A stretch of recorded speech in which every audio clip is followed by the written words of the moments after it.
Hello again. I might go ahead and get started. You'll forgive me if in the next few minutes I need to pause and let people into the webinar who might have been running late, but I will get started.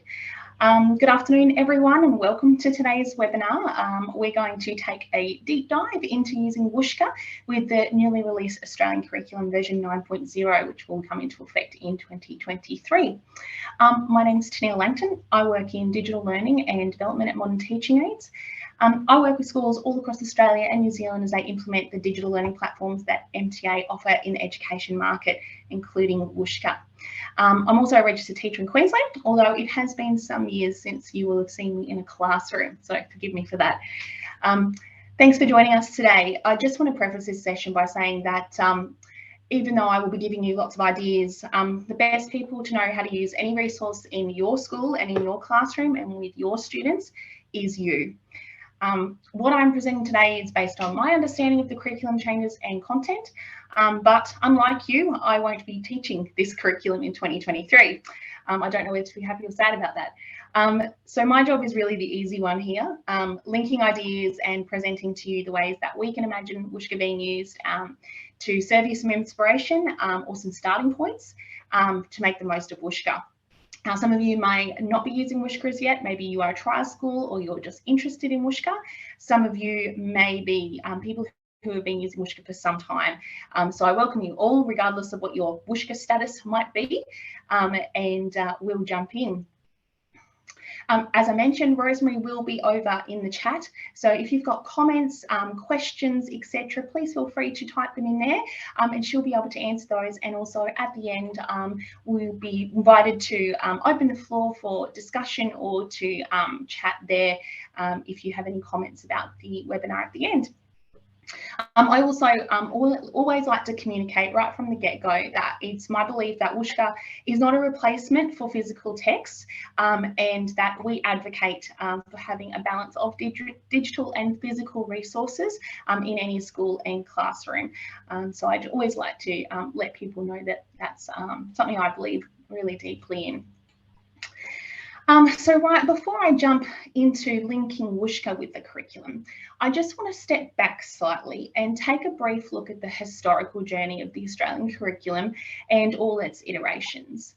The shape of the Australian curriculum was first approved by the Council of Commonwealth and State and Territory Education Ministers way back in 2009.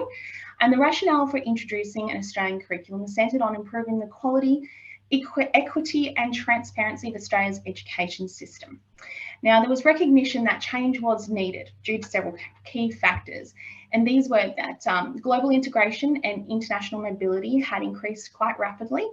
Globalisation and technological change were placing great demands on education and skill development in Australia.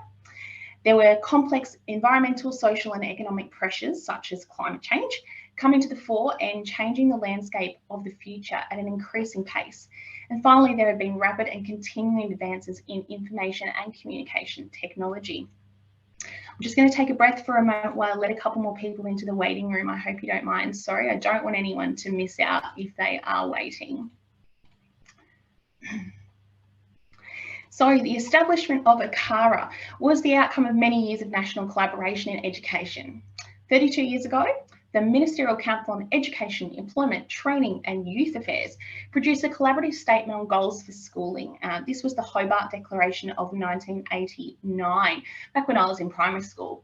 Both the Hobart Declaration and the 1999 Adelaide Declaration authorised and stimulated this national curriculum effort. Now, the curriculum development work of ACARA was initially guided by the Melbourne Declaration on Educational Goals for Young Australians, adopted by the Ministerial Council in December in 2008. The Melbourne Declaration emphasised the importance of knowledge, understanding and skills across learning areas, general capabilities and cross-curricular priorities as the basis for a curriculum designed to support 21st century learning. And we still see that emphasis today as version 9 is about to roll out. Now, the process of a curriculum review is not a short one. It doesn't happen overnight. There's a long process of development, consultation, trial and approvals prior to the curriculum coming into effect across the various states and territories. It is a 6-step process, and in the case of version 9, it's taken 2 years from Minister's agreement to review through to the Australian Curriculum website going live not that long ago. The endorsement of the Australian Curriculum version 9 followed a review undertaken from 2020, and ACARA worked with key stakeholders and groups to define the approach and scope of the review. This work that they did informed the review's terms of reference, and this review was also supported by a large program of research which benchmarked the Australian curriculum against the curricula of Singapore, Finland, British Columbia and New Zealand. And the feedback was sought from state and territory jurisdictions through an annual monitoring process. Now, ACARA found that the Australian curriculum, or the version 8.4, was consistent with some of the best curricula internationally and is well regarded by teachers across Australia, but it needed refining, updating and decluttering to better support teachers, as well as continuing to meet the vision of that world-class education system that would encourage and support every student to be the very best they can be, no matter where they live or what kind of learning challenges they might face. So, to put it less formally, ACARA watched the home edit, or they read Marie Kondo, and they decided it was time to do some housekeeping. So firstly, when people say that this is a pared back curriculum, as far as English goes, we aren't talking about content. There are slightly fewer content descriptors in version 9, but not much has actually been removed. Several content descriptors have been combined, and that does make sense because they were quite broad. It's actually really, really good news. You don't need to throw away all your planning from previous years as far as I'm concerned. The descriptions are much more specific and direct, and that vague and hard to accurately assess statement of understand appears much less in this curriculum, and there are much more doing statements. It does make it a lot clearer, and we will be able to more easily discover if a student can identify, recognise, share or retell rather than just simply understand a concept. Again, I'll just let a couple more people in as we still have people coming in. Gives me a chance to catch my breath. So the other thing I've noticed is that you might be familiar with receptive mode, listening, reading and viewing, and productive mode, speaking, writing and creating. You won't see those two things listed in the curriculum. You will see 3 paragraphs though that seem to have replaced these. No, they're not labelled as such. They clearly refer to oral language, reading and writing.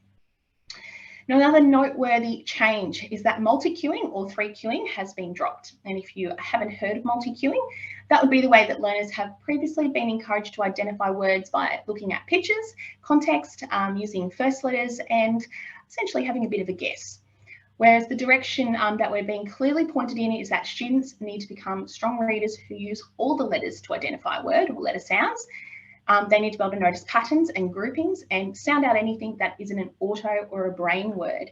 Now, you might know those as high frequency words, but I just prefer the interesting names given to them by Janine Heron and Richard Gentry.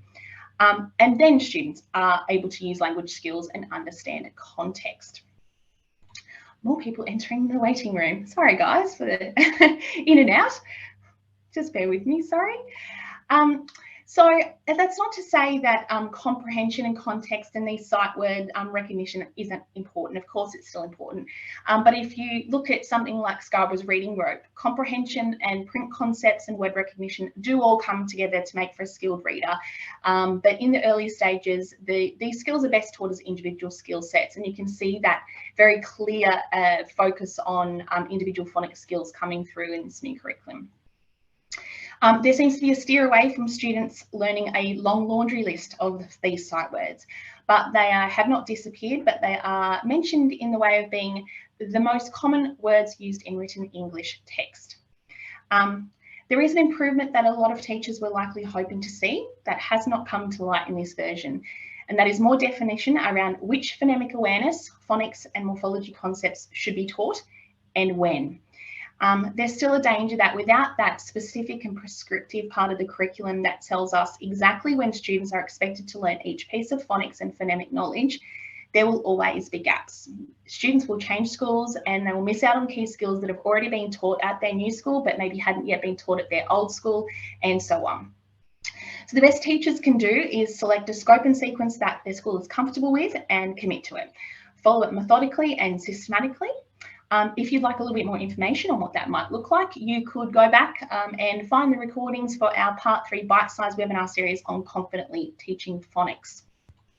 So let's dig a little bit deeper. More waiting room, sorry.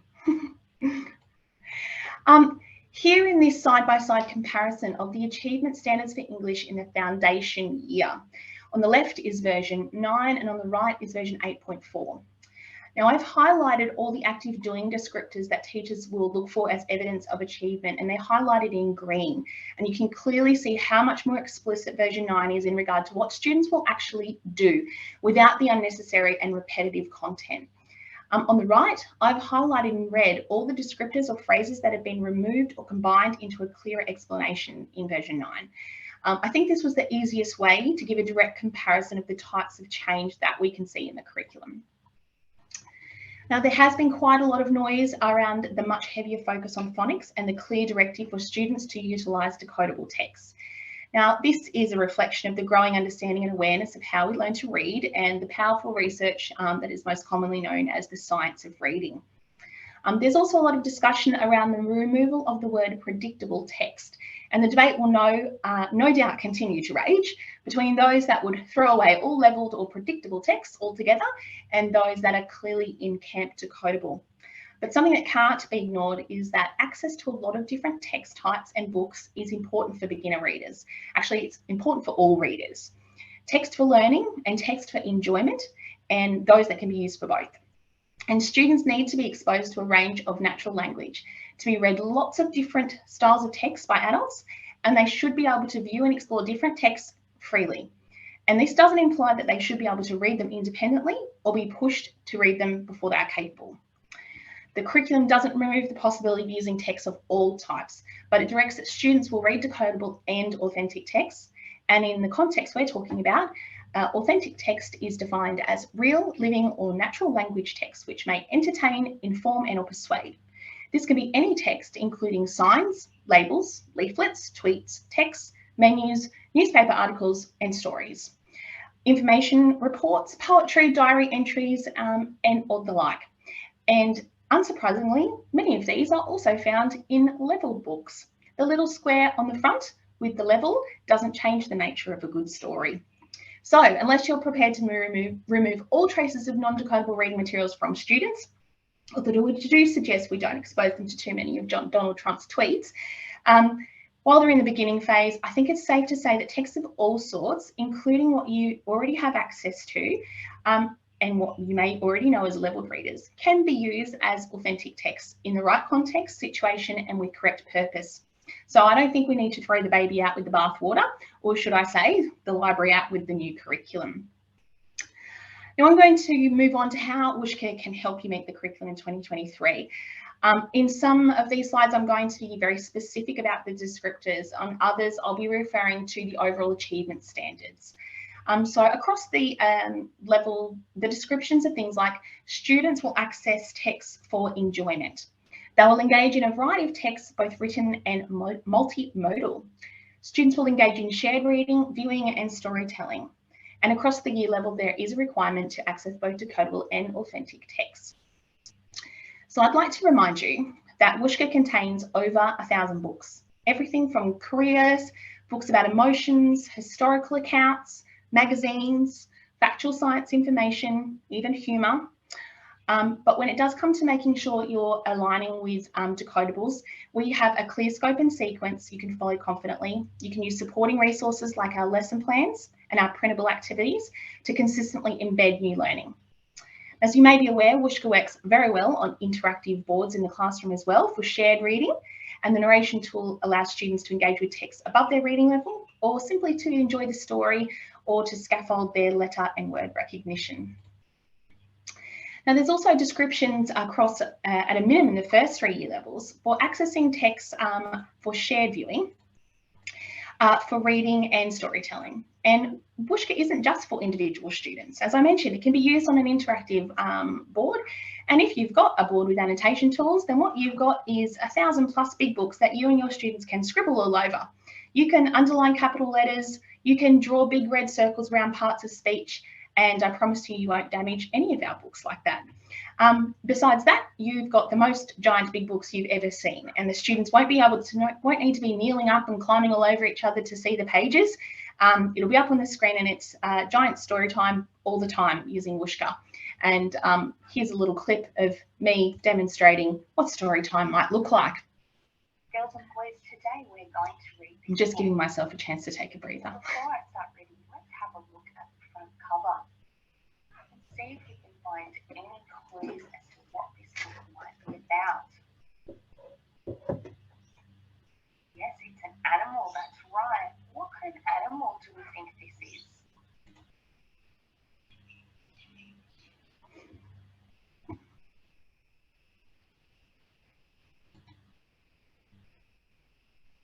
A fox? Maybe. A dog? Could be. Let's read the title of the book and find out.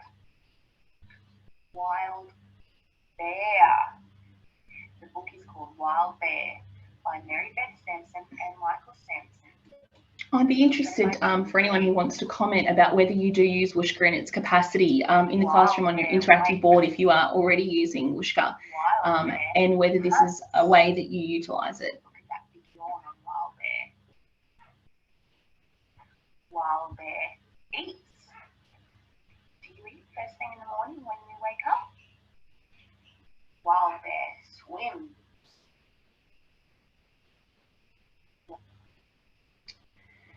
Okay, so a little bit of story time there. From the Foundation Achievement Standards, students are asked to listen to short spoken text, and I've already mentioned the narration tools, which can be put to good use here. Sorry, I'll just skip over to the next slide. My apologies.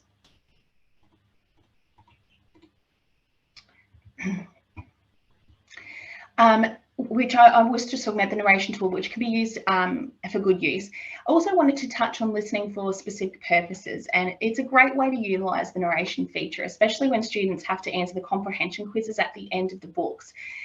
They can access informative text, listen, and then work one-to-one or relay to the class one or two key facts from the informative text, and we can be guaranteed that the informative text that they have actually accessed is at a level that they can comprehend. My slideshow is having a little moment of keeping on going back to the same one, so just bear with me. Okay, let's move on. Earlier, I also mentioned the inclusion of that descriptor about the most used words in English written text, which we would mainly know as high frequency and sight words, also called tricky words as well.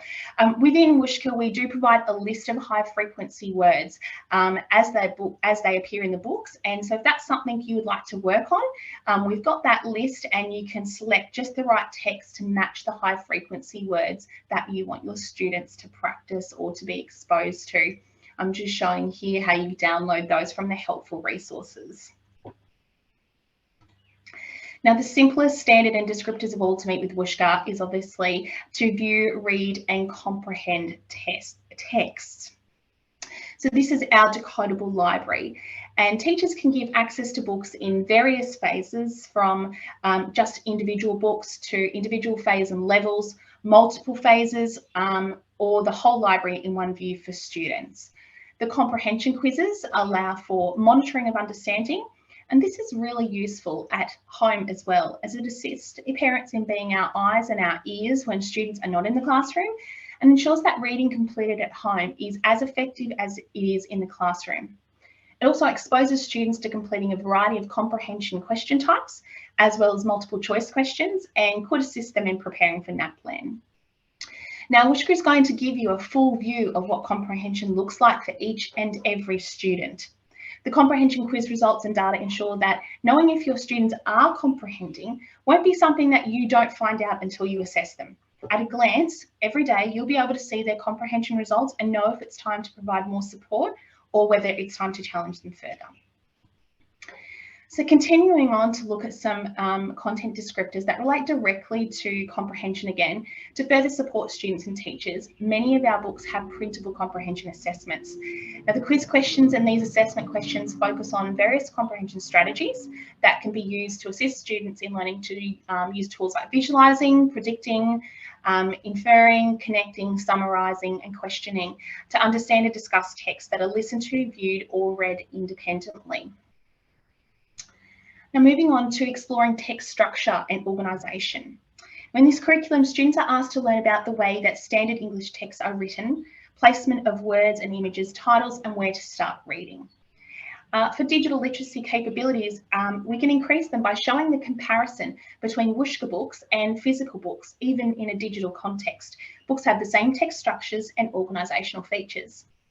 On this slide, I've used an example of how Wushka can be used to help students compare images from informative and imaginative texts required in the language substrand at a foundation level, and by using the Wushka filtering tool.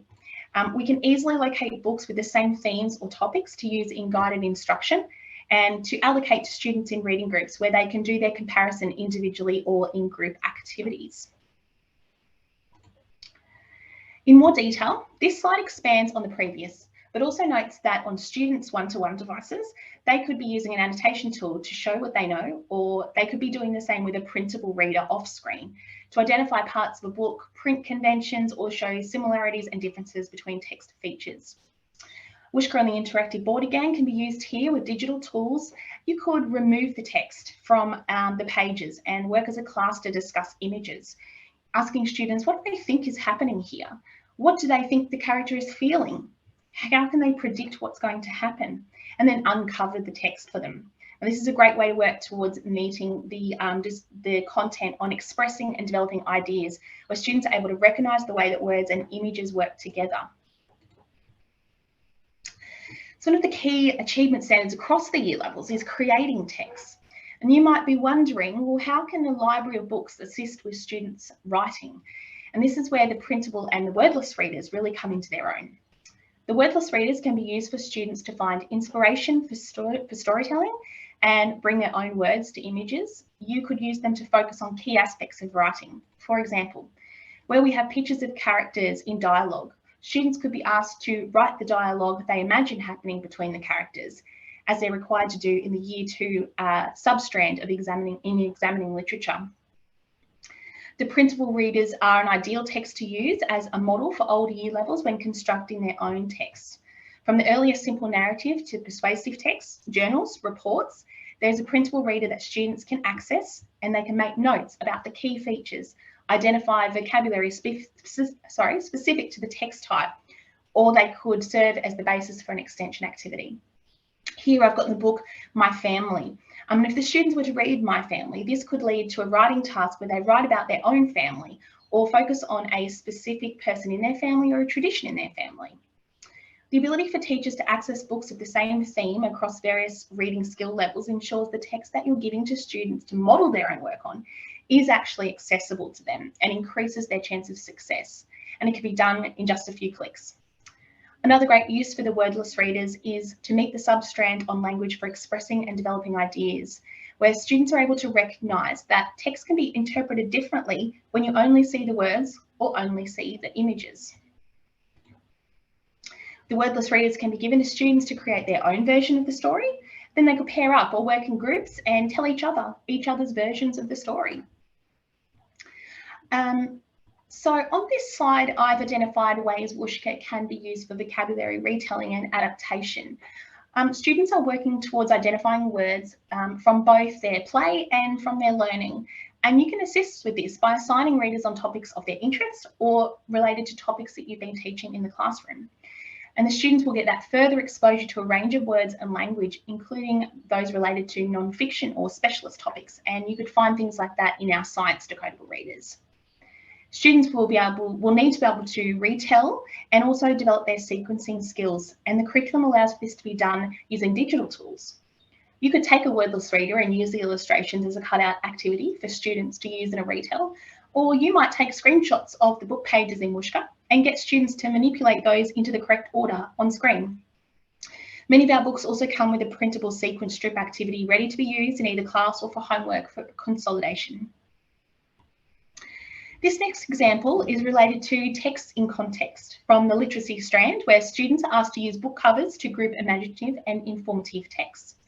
You can filter by topic, like for example, weather, and show the different covers for the same themed books and ask the students to decide which ones are informative or imaginative.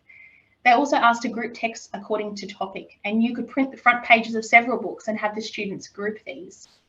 From the substrand related to analysing, interpreting and evaluating text, comparing images in imaginative text and informative text, you could have an informative text up on your interactive board and ask the students to, on their own devices, choose an imaginative text of the same topic within Wushka and discuss the comparisons. So let's have a quick look at some of the printable resources in Wushka. And I just also wanted to check, did you also know that we have those available in a workbook form that you can purchase? You can use the printable resources also on screen.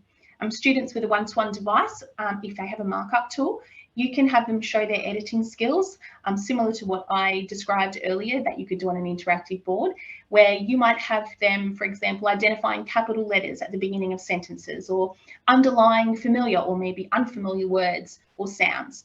Fairly much any activities that they could do with a pen and a paper and a printed passage. Wushka is then also more sustainable. And if you need to keep their work, screenshots will enable this, or if you're using a tool like Seesaw, you could use something like the screen recording tool. And you can see here that I've identified multiple content descriptors that fit well with the printable resources. You can see those there, that you can use in conjunction with other activities to add to the student learning experience. This next slide is related to two particular descriptors, and the first is repetition, rhyme and rhythm in language. And I love that Wushka has books like City Scenes. It's a fantastic example and also serves as an inspiration for students to produce their own writing. You might have students replicate the rhyme and the repetition of city scenes, but write about their own area or a place they know or another topic altogether. And another nod to comparing images in text is how quickly you can find text to put side by side for discussion and example, or challenge students to search the Wushka library to find examples of their own. Now, the substrand text in context, sorry, too many X's in that sentence, has students discussing different texts and identifying features that indicate their purpose. Now, in this example, I have 3 different texts from Wushka that represent a diary entry. Now, teachers will be able to quickly find texts of the same structure and features via the filter tool and use them to allocate readers to groups, individuals, or use it for explicit teaching.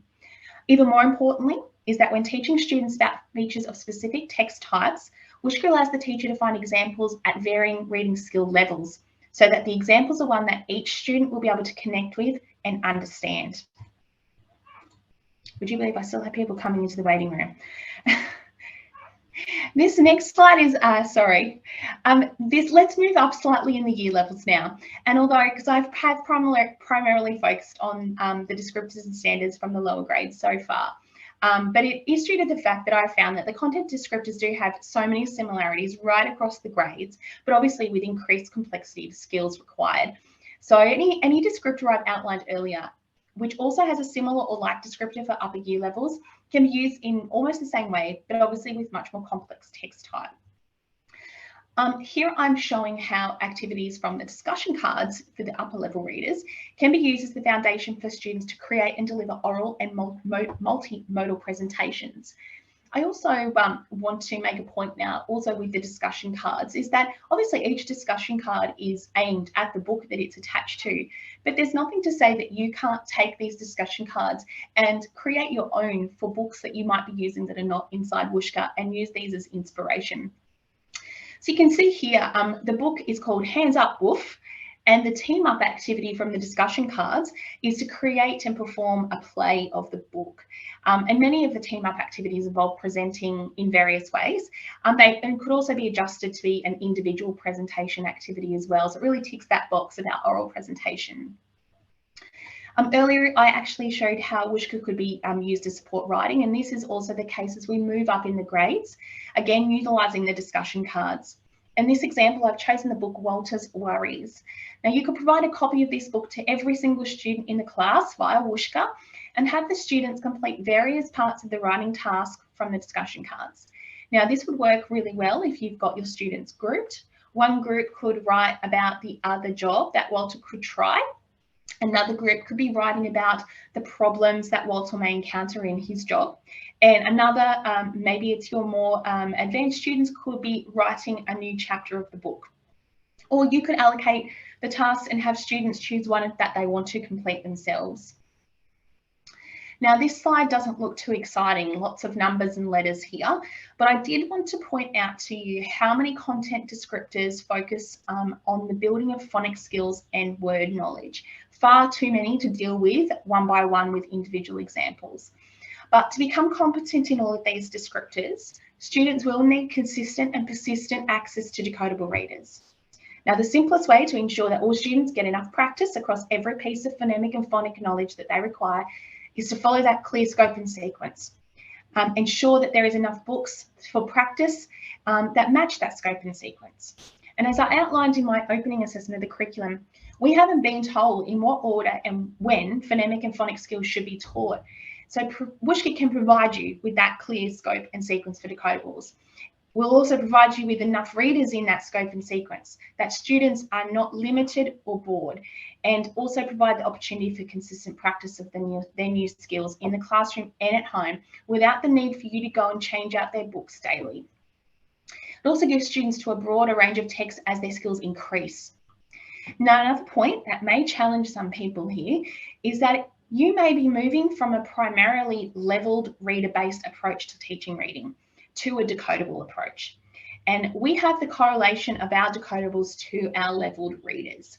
And while there is no exact science for this in any brand, we believe it can make the transition easier and more clear for teachers. It could also assist you where you have competent readers at a surface level, but you've discovered that they've got some gaps.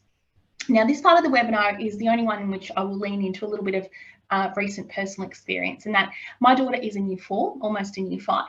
And we are currently reading Twilight, of all things. And she could confidently and independently read almost any book if she chose to. That's because she has this lovely skill that speech pathologists called, or is basically memorizing of word shapes.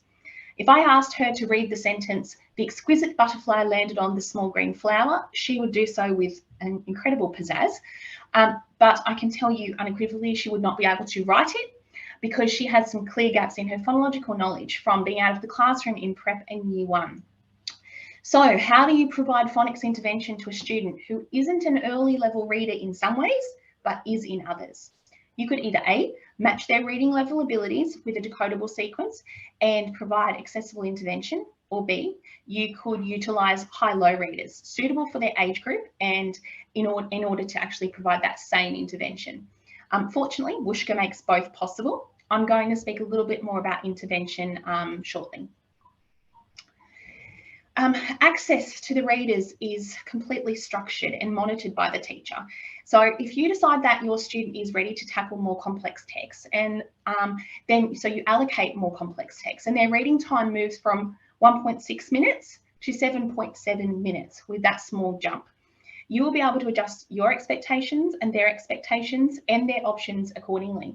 In the same way that if you came across a student who is blazing through readers at the rate of knots, but is using the narration tool 100% of the time, you can then make and justify strategic decisions about how that student accesses Wushka, as well as set realistic goals for that student. For example, their new goal might be to read at least 50% of their readers without narration for the next 2 weeks and achieve at least 75% correct answers in the comprehension quizzes. Now that's specific, it's measurable, it's viewable, and it gives you data you can actually put to use. A short word on text. Text in this curriculum can be written, spoken, visual, multimodal, print, digital, online.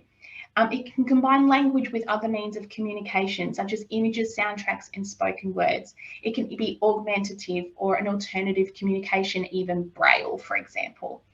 It's important to make distinctions among the types of tests that are useful when picking text to listen to, read, write, and create, and that guide purposeful activity. But the distinctions shouldn't be sharply defined or too heavily prescribed. So this curriculum doesn't tell us you must use this type of text for this type of learning. You yourself, the teacher, and your school is the best placed to make decisions about the selection of texts for your teaching and learning programs in order to address the content in the curriculum while also meeting the students in their class. So there will be lots of people that say things like, oh, you can't use that text, or I wouldn't use that test, but really the only person that's placed to make that decision finally is you and the other teachers within your school. Now, I have touched a little on intervention, and this is a topic I could go much further on. Excuse me, sorry, I've just skipped over a couple of slides. I'll just go back a little. Just bear with me. Sorry, I'm going to come back to intervention. I'm just going to whiz through the next few slides because they are fairly self-explanatory as we examine the specific descriptors. For example, this one is how books and activities can contribute to descriptors where students have to share their ideas, share their newly acquired knowledge, or provide details about what they've learnt. In this example, the students have to share facts and new words that they learned while reading the book Sailing Away. And Wushka isn't just about narratives. The non-fiction texts within Wushka are excellent resources for recognising elements of text such as tables of content or identifying graphics that add information. And there's so many examples and they're right at your fingertips to use. You could set them for your groups, you could set them for individual readers to have them do some further study or to do complete research into. And here we see two further examples of how to use Wushka text. So we've got exploring language to describe characters in a narrative under the language strand, and an exploration of recipes for exploring text in context. And the purpose of Wushka is to make text of all types, specific to what you want to teach, specific to what the students want to learn about. We want to make them easy to find, easy to provide to students, and with the supporting lesson plans and resources that you need to go beyond just the read and make those links back to specific curriculum content areas. As I mentioned, I haven't fully unpacked the Year 3 to 6 curriculum during this webinar. I apologise if you're an upper years teacher. It's a short period of time relatively in a big curriculum. But on the screen, you'll see an overview of some of the standards I found that Wushka could help meet, from access to text to practice fluency to the discussion cards, as I've mentioned, for upper level readers, to engaging with texts that have headings, subheadings, tables, complex sentences, various images and graphics. Now, Wushka does not claim to be a cover all, but we are a cover lot option, and we supplement reading materials where physical resources have to be shared across many students and classes, where time is short, but practice and consolidation need to be thorough. And the key thing to remember for Year 3 to 6 is that they are still interacting with various text types for both learning and reading for enjoyment. And in this phase, we are moving away from learning to read and into reading to learn. So that's where I think that some schools that have maybe chosen Wushka just for their lower years have not explored the idea of using Wushka for their reading to learn side of things.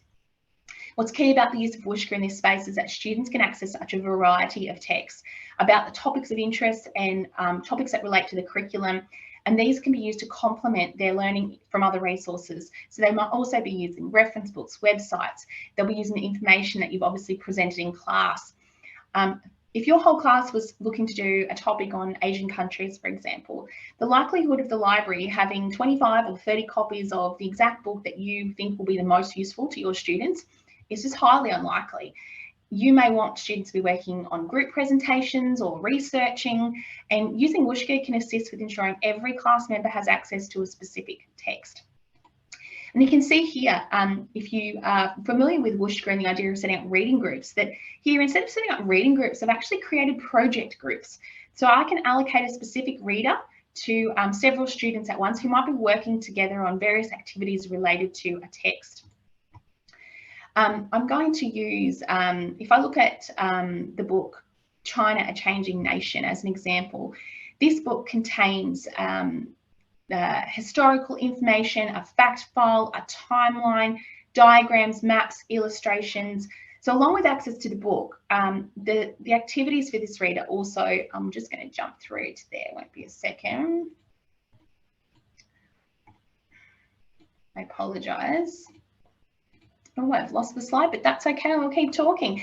There's 5 options, 5 writing options. There's a paired activity to conduct an interview. There's a group activity to create a booklet of the Chinese calendar. And there's writing task where students are to create an imaginative narrative in the character of a rural worker who has recently moved to Shanghai. Now, I looked at the Year 5 portion of the curriculum and I found 15 specific content descriptors that could be covered just by using the one book, China, A Changing Nation, and its associated activities. For example, in the substrand, interacting with others, students are required to participate in pairs, groups, in class and school speaking and listening situations. In the substrand on creating texts, students need to use research from print and digital resources to gather and organise information, as well as plan a report on a topic. They need to be able to sequence ideas logically and provide supporting detail, including graphics, sound and visuals to enhance audience engagement.